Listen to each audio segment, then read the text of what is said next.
Assalamualaikum warahmatullahi wabarakatuh. Alhamdulillahirabbil alamin wassalatu wassalamu ala asrofil anbiya'i wal mursalin wa ala alihi washabbihi ajmain amma ba'du.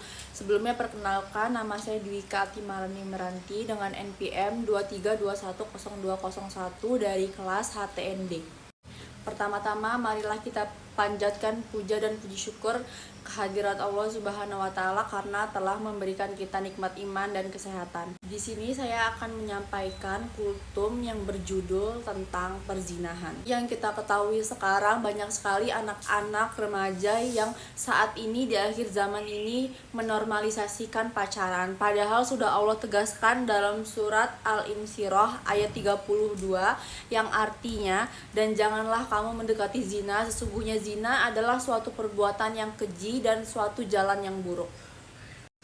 Surat Al-Insyirah ayat 32 ini secara tegas menjelaskan melarang mendekati perbuatan zina. Dalam ayat ini tidak hanya mengacu pada perbuatan zina itu sendiri, tetapi juga segala tindakan atau perilaku yang mengarah atau memicu terjadinya zina. Meskipun tidak ada ayat Al-Quran yang secara spesifik melarang berpacaran, namun sebagian ulama berpendapat bahwa pacaran termasuk tindakan yang dapat mendekati zina karena adanya potensi pergaulan bebas dan interaksi yang tidak terarah antara laki-laki dan perempuan yang bukan mahram.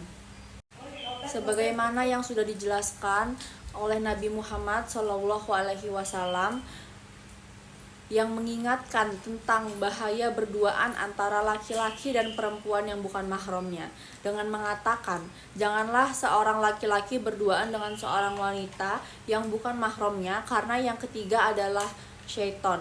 Hadis riwayat Tirmizi. Dan kita juga pasti setuju jika kondisi moral generasi muda bangsa ini semakin hari kian merosot. Banyak sekali remaja yang terjerumus dalam pergaulan bebas sehingga dosa zina pun tidak dapat dihindari. Kemajuan zaman di masa sekarang justru bagai buah simalakama, tontonan pornografi, cerita pornografi bisa diakses setiap kalangan, bahkan oleh anak yang di bawah umur. Hal ini justru bisa menyebabkan perbuatan zina semakin marak dilakukan. Jika di masa lalu anak muda merasa malu berpacaran di jalan umum, bergandengan tangan, apalagi berpegangan tangan, maka lain cerita zaman sekarang. Para remaja dengan bangga saling mengumbar kemesraan dan zina pun tak terelakkan. Pada remaja di zaman sekarang bahkan sudah tidak malu saling berciuman di muka umum seolah hubungan seperti biasa. Padahal dalam ajaran agama Islam jelas dilarang, bahkan sesuatu yang mendekati zina saja tidak boleh kita dekati. Pesan saya untuk para orang tua untuk selalu awasi mereka dan berikan pengertian tanpa mengekangnya.